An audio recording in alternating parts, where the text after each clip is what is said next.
தான் பாக்கணும்னு ஆசையா இருக்கு. என்னடா யோசிக்கிற?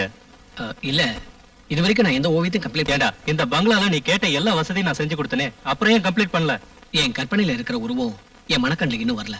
அதோட எதையாவது ஒண்ணு வரையறதுல எனக்கு திருப்தி இல்ல. ஒரு அழகான பொண்ணு எனக்கு மாடலா கிடைச்சா ரொம்ப நல்லா இருக்கும். அப்படின்னா அத நான் எப்படி சொல்றது? தயங்காம சொல்றா, என் நண்பனுக்காக நான் எதையும் செய்வேன்.